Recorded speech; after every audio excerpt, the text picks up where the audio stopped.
Welcome, Stone Seekers. It is a busy week here at Base Camp. We are getting ready for the first shattering. We've got an office full of people. We got a lot of stuff going on. We have orders coming in from the Kickstarter. We have Dragon boxes coming in here, pre-cons, all the amazing stuff, and we just can't wait to share it with all of you. We've got different business partners that are coming through this week. A lot of folks we don't get to always spend a lot of time with, so just really excited for everything that's going on here at Wonders of the First. Now, one of the things that I want to do, those of you that have been around things that we've been building as a team for a while, this will not come as really, I don't think, any kind of surprise. We often do State of the Unions where we kind of let you in on things that we're doing. It's where we do a bit of an unpacking of what we think we're doing well, where we need to improve. We try to be super transparent. We try to be easy to find. We try to kind of deal with things straight ahead. And I think overall, I'm super excited about this product, and I give us, as a team, I give us high marks. I think Wonders of the First is really good. I'm gonna refrain from giving an overall grade until we kind of see how market adoption goes and how well we're able to do org play and some of the other things. Maybe we can talk about an existent set final grade in 6 months or so, and we'll kind of see where we are. But I do think I'm at a point where I can kind of break down some of the individual components of what we've worked on and how I think some of those things would grade out. And again, just be super transparent with you about what I think we did well. And then you may have different opinions, and that's fine. And some of this stuff is really going to be up to you all to decide, but it's important that we have a constant feel for what we're doing and whether we think we're doing a good job, an acceptable job where we want to be. So the first thing, it's been no secret, timing. I've been personally very frustrated with it. The team's been frustrated with it. I give us a C on timing. The only reason I don't give us an F is because we had a few feel goods that I think we were able to achieve with the pre-slab cards and some other things. I think it allowed us to do things like the collector guides, which even though these things have been a challenge to get printed right. Magazine printing, which is kind of what that falls under, a whole different than card printing. So that's been a whole nother challenge for us that we bit off there, but the ones I have now, they look great. Can't wait to get those to you. And so we definitely had some feel goods along the way that I think eased the pain of the timing a bit. So overall, I give that a C. The next thing that I would talk about would be the set balance, because this is something that I think honestly go all the way back to the Kickstarter, and I think a bit of this was somewhat misconstrued. Being the overall founder of the company, it's no secret I'm a big collector. I love to collect. I've collected Magic, I collect Pokemon, I collect sports cards, I collect everything. If it's collectible, I'll probably collect it. And that shines through in a lot of things that I talk about. It shines through in a lot of the things that I do. And I think a lot of people mistook maybe how we were going to balance the game. I think there was a bit of a narrative that may have started to take shape around the Kickstarter that we were going to just somehow go make all these real powerful cards that you need in the game, and we were going to make them unattainable so we could help try to make them more expensive. That's not what we did. And in the game, we have Brian Tinsman, who is the head of game design. Brian's game first. Brian is not, I'm not saying he's not a collector. I'm sure he's got a lot of collectability in him. He's not a collector in the way that I think of collectors, slab cards and the type of things that we focus on as a collector. And so Brian was really the balancing lever for all of that. And he had a wide berth in how the set was constructed. And I'm just going to be completely transparent. And Brian, I'm sure, would say the same thing. He and I butted heads a few times along the way because I was always pulling for some things around making sure that we had the right cards, say the mythics that would have strong balance. And Brian was very much, hey, we got to make sure the game is really nice and playable with the rarity that you want, Jeff. Like if we want this rarity, there are things we need to make sure that we do right today, because we can always power mythics up. We can always add new abilities and new ways that these things can get stronger. And Brian really fought for that. And I think what it ended out with that push and pull, I think ended up with quite an amazing product. And I don't think you get that push and pull in a lot of other companies. I've said this before, that I'm probably the only founder, funder, whatever the hell you want to call me, in the CCG space that isn't an active CCG player.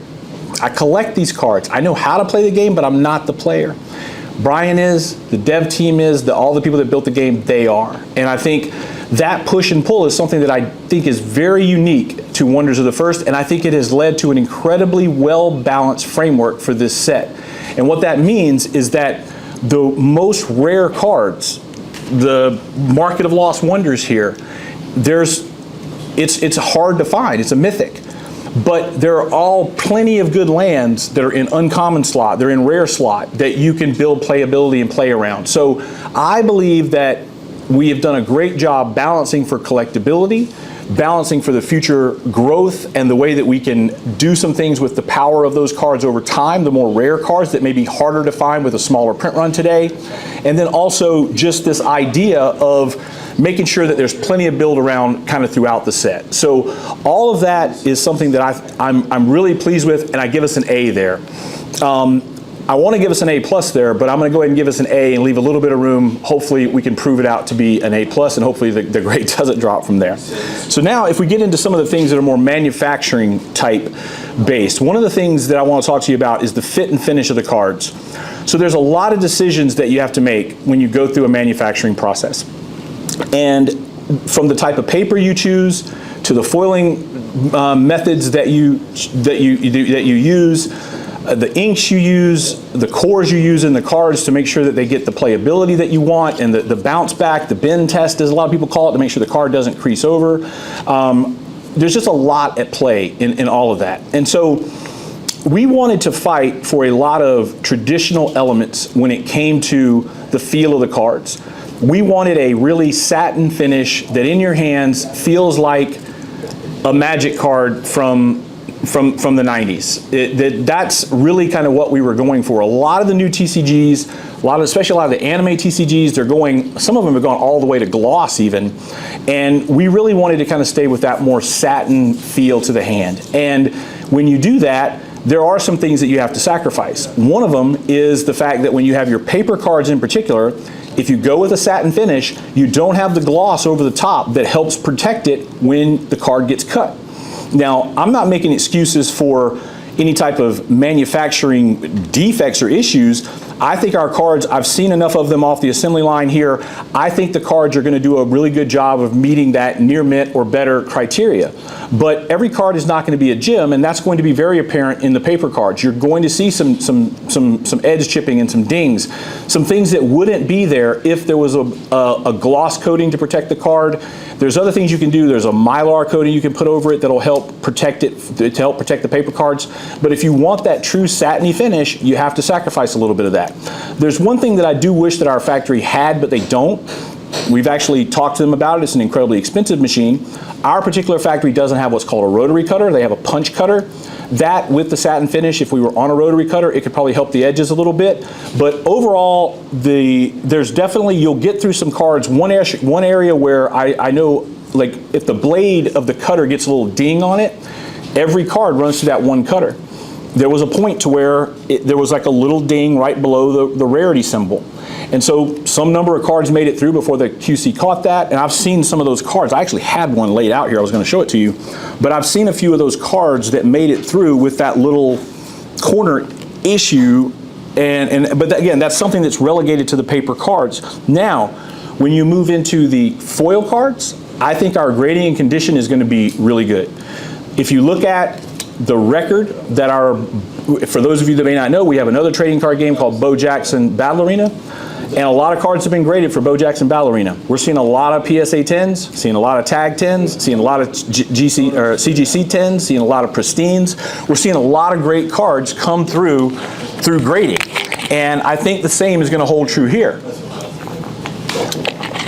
Now, one thing worth noting is that a lot of those graded cards, they end up, they're foils, they're the more rare cards, those are the ones that end up going to grading. And I think the same will hold true here as well. But the foils, for the most part, foils are going to come down to their centering. If you pull your foil and you look at it and it's centered, you got a really good shot, I think, of getting a 10. I've seen a few that have some issues that won't 10, but by and large, when you get that card in your hand, if it's dead nut centered, you're probably in good shape to have a really good shot at a 10. And remember, they're always more strict on the front than they are on the back. But from a grading standpoint, I think I don't expect a material difference with this and what we've seen on the Bo Jackson game. One thing that's worth noting is that the card backs and wonders and the card edges, even on the foils, they are darker. Darker cards across the board are harder to grade because they show white to the naked eye easier. So even if a card is red or blue or something like that, it will hide the whiting to the eye a little bit more. And graders are humans, and so it is easier for two cards that they're identical as far as what they may have as far as any condition issues, but one of them is the condition issue is showing against a black card, the other, the condition issue is showing against a red card, a blue card, a green card. That black card is always going to show worse, and it's always going to grade lower. So to the extent that we may see lower grades across Wonders, I don't think it's going to be because there is a material difference in condition. I think it's going to be that that's going to be the main reason. Now, does that mean 20% lower grades, 10% lower grades, 50% lower grades? I don't know. We'll have to wait and see how that goes. But overall, I've looked at a fair chunk of the cards, and when it comes to grading and that sort of thing, I'm pretty excited about where all of the foil cards are. Now, one issue that I want to kind of deal with and talk about is one that I've mentioned to you before. We talked about this issue early on, and that's the issue of curling. And with foil cards, for as long as we've had foil cards, curling has been an issue. And for those that don't know, curling is a humidity issue. It has nothing to do with the quality of the print, has nothing to do with the paper that it's printed on. It is simply a matter of you get a foil substrate laid against a paper stock of a card. The foil board, the actual, it's literally metal foil, it does not absorb moisture. The card itself, the paper, will absorb moisture. And what that means when there's humidity in the air, if the humidity changes from when the card was produced, you will see curling. And the more the humidity changes, the more curling you will see. These cards were printed in a desert environment, very dry. If you open Wonders cards and you're in a dry area, chances are you're not going to see any curling. You open them in a high humidity area like we are here in South Carolina. We're in one of the most humid places on the planet, Columbia, South Carolina. You're going to see some curling. And so I've seen some curling. I don't think the curling is materially worse than I would see in other stuff. I mean, I've got one of the cards here. This is packed fresh. It's, I don't know if you can see it on that camera, but I mean, I could see some curling there. Now, the ones that are in the early backer box, that curling is worse. I'll show you these. And the reason is because the standard set pack pulled cards, they've already spent some time in a pack sandwiched in the middle with paper cards on each side kind of protecting them. And then the packs have a pretty nice finish to them. They're sealed nice and tight. And that's helping with curling of the foil cards that are coming out of the packs. And the pack itself, although they're not airtight, because if they're airtight, the packs will expand and that sort of thing, they'll bubble out.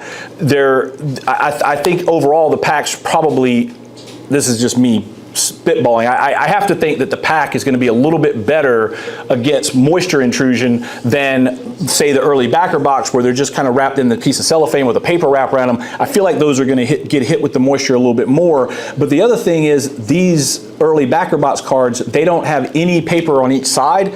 And so they're all together and they're all able to kind of curl a little bit. So there are things you can do to mitigate it. I don't think these are too bad to double sleeve and play with. I don't think you're going to have problems stacking them in decks and that sort of thing. But I just want to let you know that that's out there. Now, some new franchises have gotten way better with curling. And I do want to just kind of go on the record so that you know our position and some decisions that we made. There are techniques that they're UV adhesion techniques. And one of the more popular ones that uses this process is branded as cold foiling.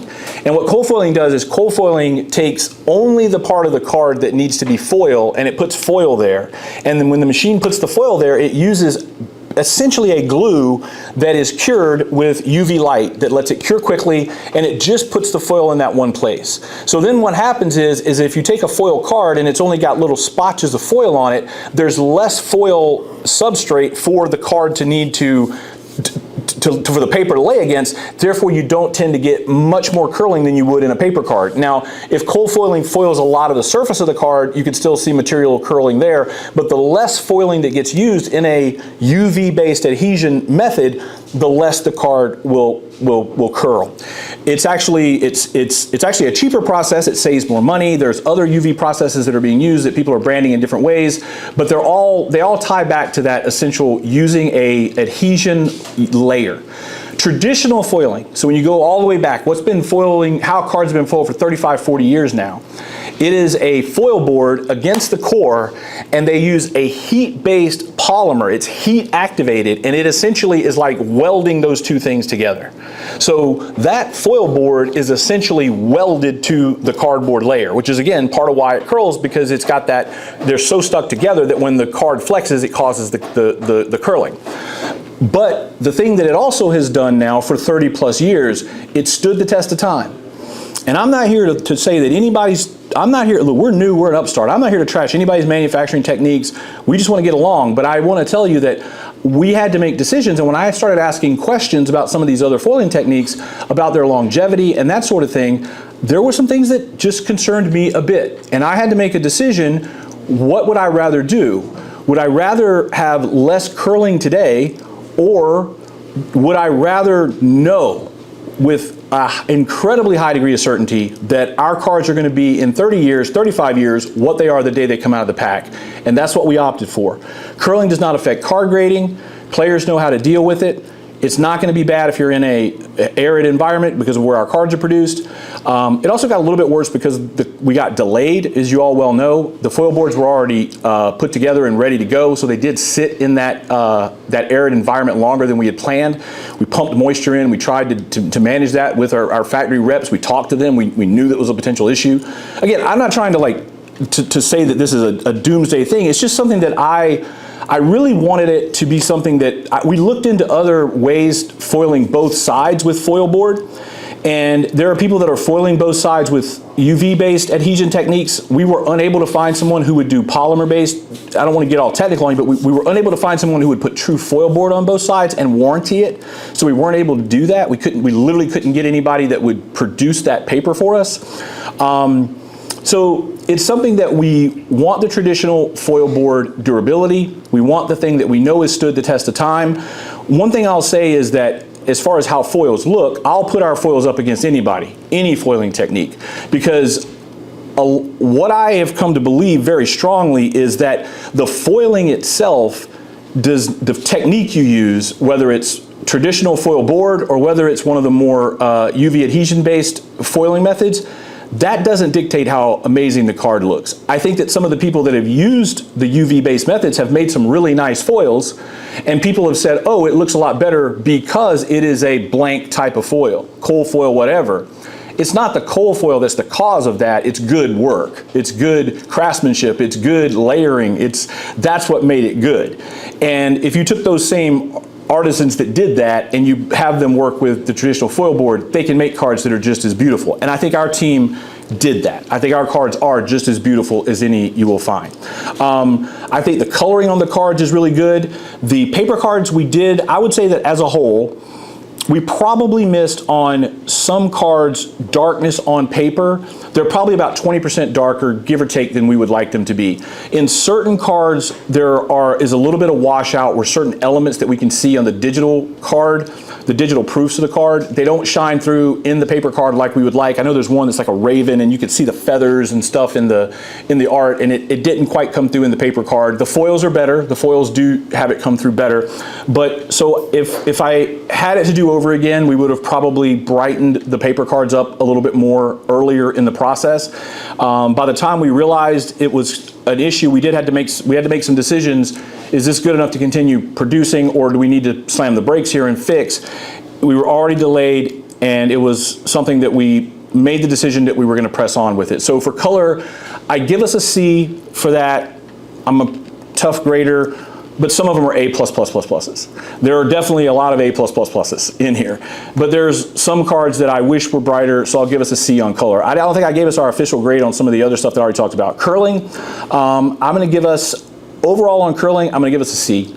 I don't think and I think C is average. I don't think we're any worse than anyone else. I wanted to be better. I wanted to do it with traditional full board, but find ways to make it better.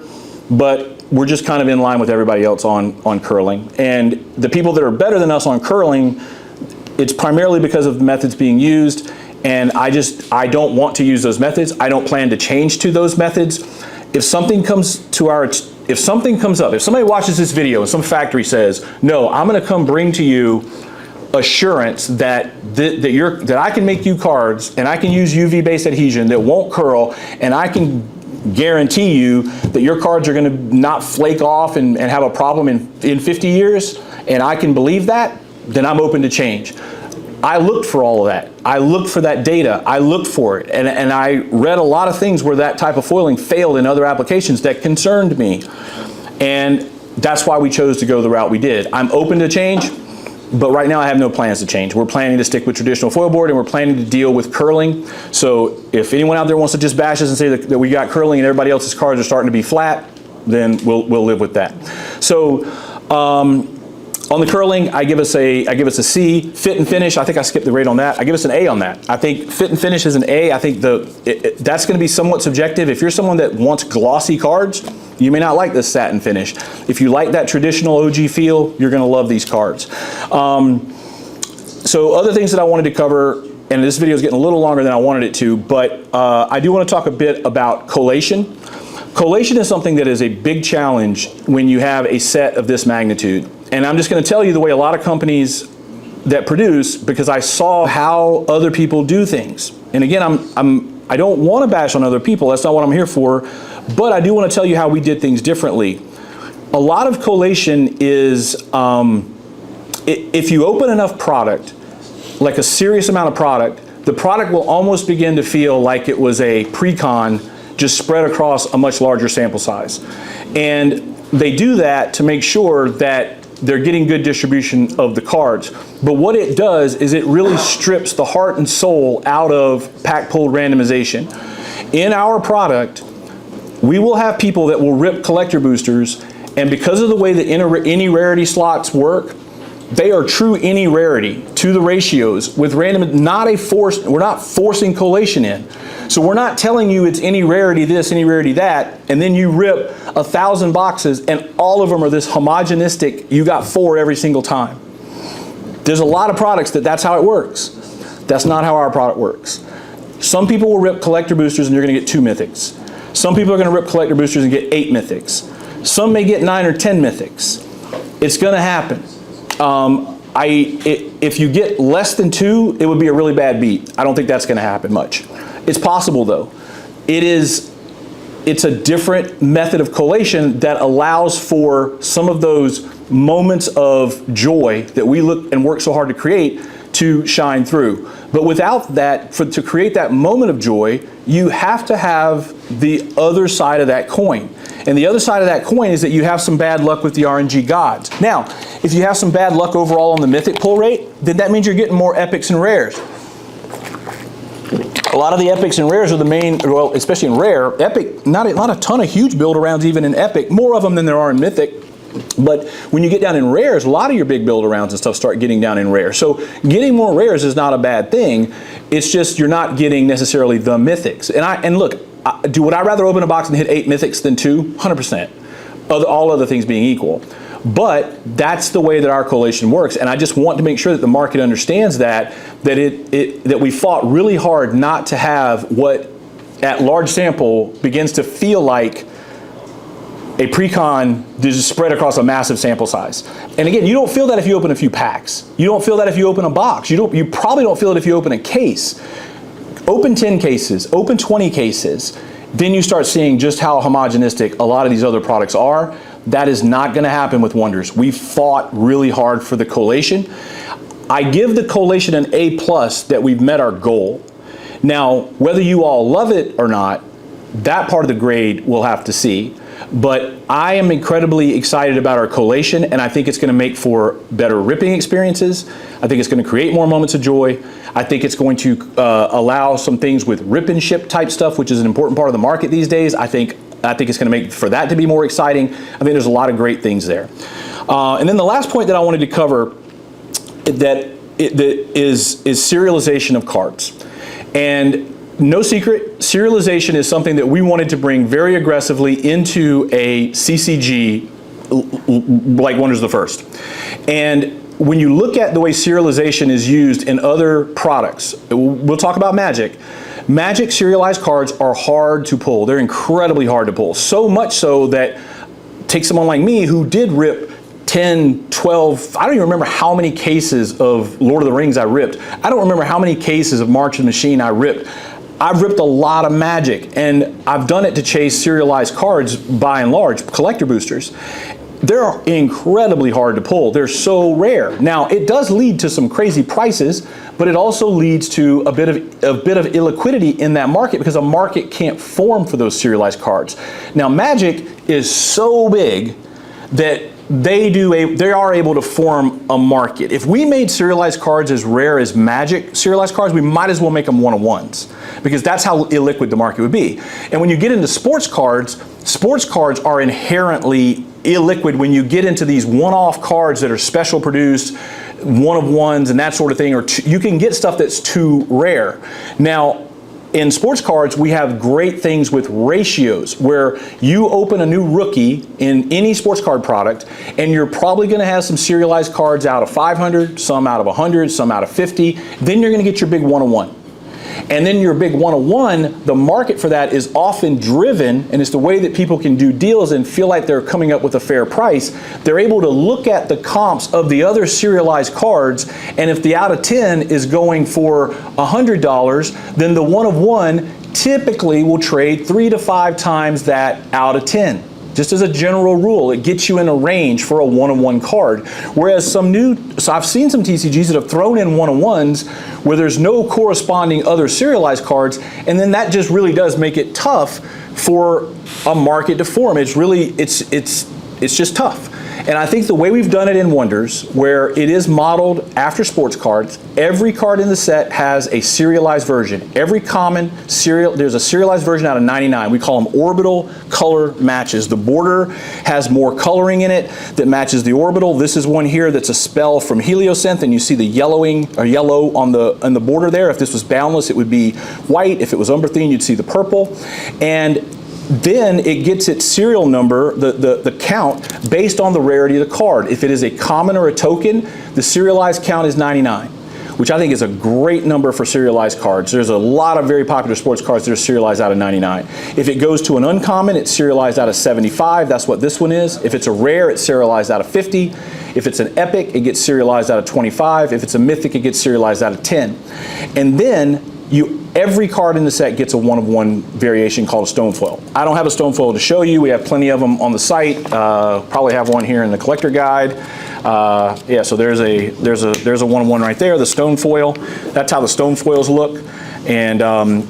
And maybe we can put that up on the screen. Jeff, but on the boundless, it says yep. You got a gray border. The white border is only on the first. My bad. Gray border on boundless. Thank you for keeping me straight there. I rely. It takes a village, especially with me, because I'm half scattered and smothered all the time.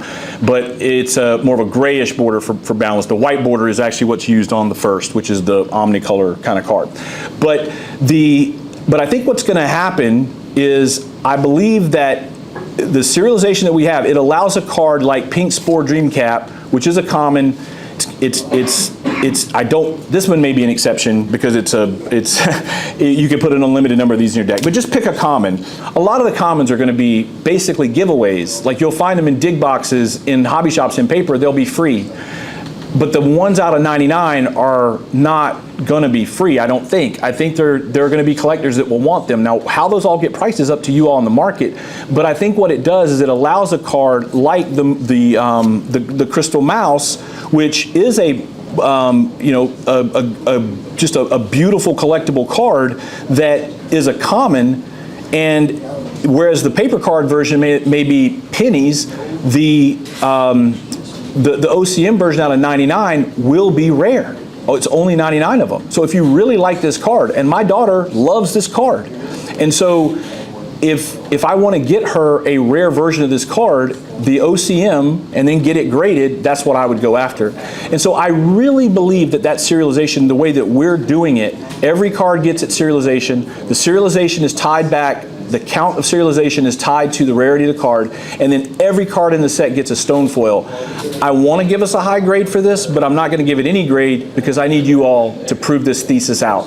Did we do the right thing here? Did we make something that allows a different type of serialized market to form? Set building. I just think there's so many wonderful things that are proven human behavior from sports cards that we're bringing over. But I'm really excited to see where everything goes from here. Overall, I said I'm not going to give an overall grade. I'm crazy optimistic. I'm really happy with where things are. Can I pick apart some things that I don't like? Are there things that haters of Wonders of the First can bash us for? 100%. But overall, I'm really happy with what we've put together here, and I really hope you all love it. We're excited to just immerse ourselves with the community this week, get this product launched. We're going to have some big news that'll correspond with the shattering. We're going to talk about kind of where we are as far as the roadmap ahead. We're going to talk about some I don't want to spoil anything. We got some really fun stuff coming, so even if you're not able to attend, be sure you tune in if you're a fan of the franchise. There'll be a lot of information that will coincide with this shattering event as we get ready to plot the course ahead. And you'll hear from a lot more of the team than just me. In fact, this is probably maybe the last time you'll hear from me this week in any formal fashion from here over. I want to kind of hand it over to the team. And yeah, so really excited. Thank everyone for being here. And I hope you find all of this helpful as we just kind of go through and look at what we think we did good and what we think we need to do better next time. And appreciate it. Y'all have a good one.